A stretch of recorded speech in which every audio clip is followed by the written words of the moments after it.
Oh, yeah. Is this thing recording? Evident. Yeah. Yeah, it is. Okay. Have not done a vlog in a while. I'm at the Indian Hospital in Ada, Oklahoma. Just hang on. Hello?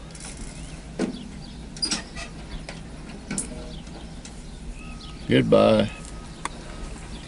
My little brother's sitting back over there, but I'll keep him out of the camera because I love him and I don't want to break the camera. He's my younger, smarter, better looking brother, and he's got an appointment over here too at a different place shortly. Okay, Monty Jones. Yeah, something about this camera just doesn't want to function. There, I got it. Per your phone call this morning, told you I'd give you a shout out. This is your shout out. There, that's better. We were talking about one of my former tenants owing me $2,200, and when Linda and my brother and I went to Walmart the other day, that's one of the first people that I saw when I went in there. And to my friend Chris Kimball in Florida, well, I'm glad he didn't back into us. I don't remember what year it was, Chris, that I published that story. I'll give you the whole background on it. I was down in Brown Springs. This is after I'd published my first 2 books, and evidently they were quite popular. I know I made some money off of them, but anyway, I wasn't down at Brown Springs researching Bigfoot. I have a friend named Stanley Bridges, goes by Butch Bridges, and he had and I don't know if he still got it or not, it's a website called Oklahoma History Newsletter. And he went down to Brown Springs and got my curiosity piqued. Let me get a sip.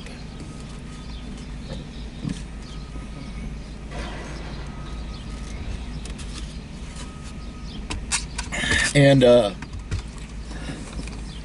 was actually down there. He had described a cemetery that's north of the actual springs at Brown Springs, where the water comes out of a pipe and hits a little pool and then flows and runs on over to a pond under the road.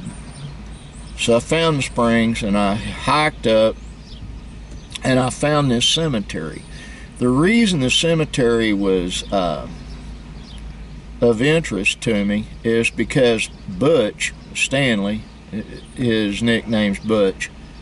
I've known Butch for 45 years, something like that, 43 years, and he, no, it's been about 44 years, but anyway, I've known Butch a long time. We worked together some, and he was a deputy sheriff, and he was an ambulance driver and an EMT, and then he retired from Carter County as their IT guy, did their computers.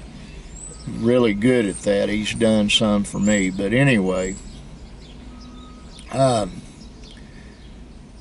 found the cemetery. What made it interesting to me is he took photos in there and ghosts showed up. Ghost plural, Ghosts,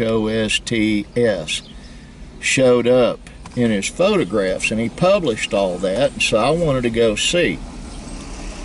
And I was up there and I was looking at the cemetery, camera in hand, and I hear a whistle, loud whistle, and I turn around the direction, and there's this Indian guy standing there, and he's probably, at that time, he's probably in his 40s, great big guy.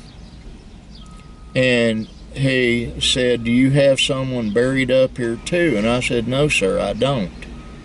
And he introduced himself to me, and I introduced myself to him, and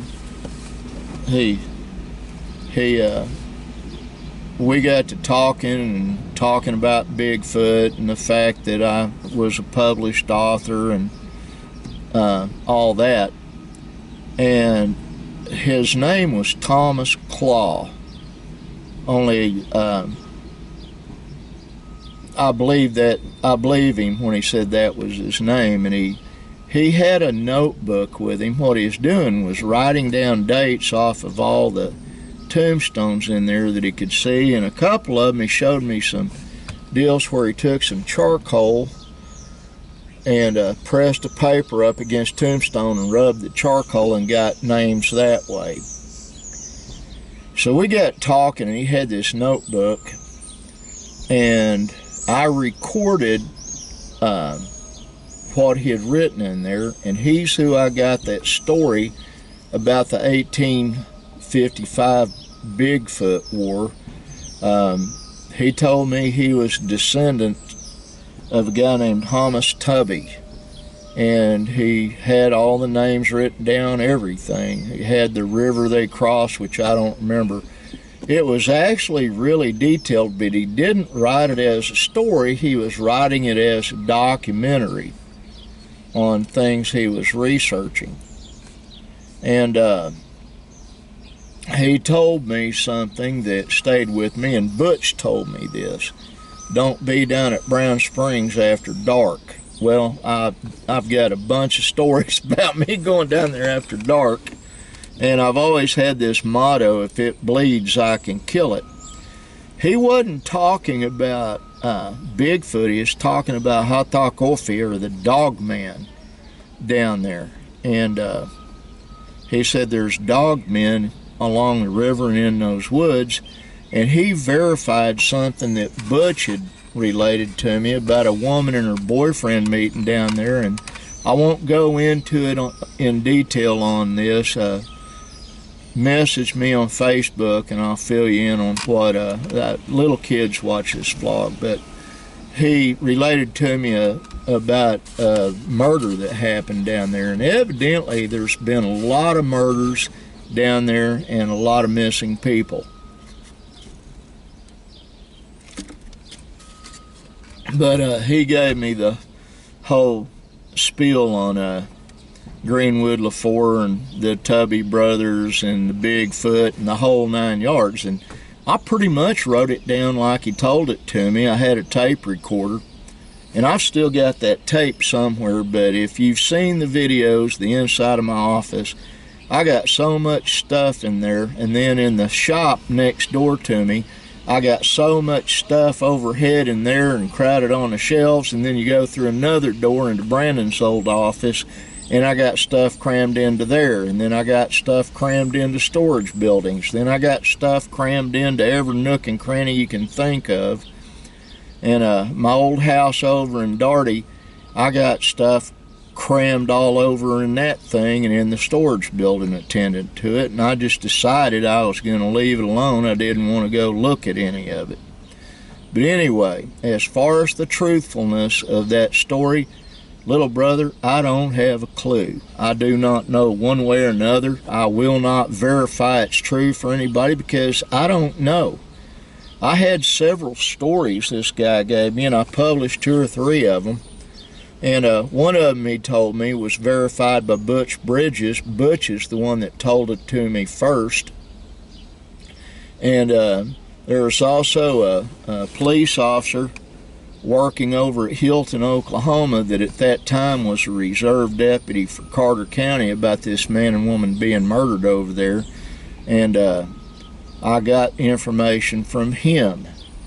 So I wasn't and then you've got these folks that on YouTube and on social media that swear up and down it's all true, and they put it off as a true story. Well, I don't know if it is or isn't. In my opinion, I think that Thomas Claw was a little long-winded on some stuff, because I remember two things about meeting with him. One, excuse me, if you know what beer smells like, he reeked of it. And he also evidently hadn't had a bath or a shower in months, so he had real putrid body odor. So that is my take on all that, Chris. Now, to the rest of my family, my little brother Chris is doing really well. He's got him a bank account established. He's moving a lot better and having a lot of things go right for him for a change. Later this afternoon, when we get done with all this running, we'll be going into my office, and he'll be establishing him an email account. And if we can clear him a better area in the area he's living in our home, then take his laptop back in there once he knows how to really operate it. It won't be an extra baggage for him. He'll be able to do things he wants to do, e-commerce and everything else. He's got to set it up and make it his. Now, that's about all I've got to say today. I'm a lot of things going on. I related to Monty Jones some of it. And yes, I'm in Linda's pickup again. Hopefully my van gets repaired soon. And it's all good. Life is a blessing. I want everyone to remember that. If you are not underground and you're above ground and breathing, you're being blessed. A lot of people don't view it as such, but it is the truth. Our God loves us. He made us. He's a creator. He created us. He imbued life into us, or breathed life into us eons ago. We're His creation. He loves us, so you need to be thankful to Him. And you need to remember one thing, like the sign over my left shoulder says right there: be kind. Always be kind. Now I got to get off of here and visit with my younger brother. Love all of you. God bless you, and have a good day. Bye.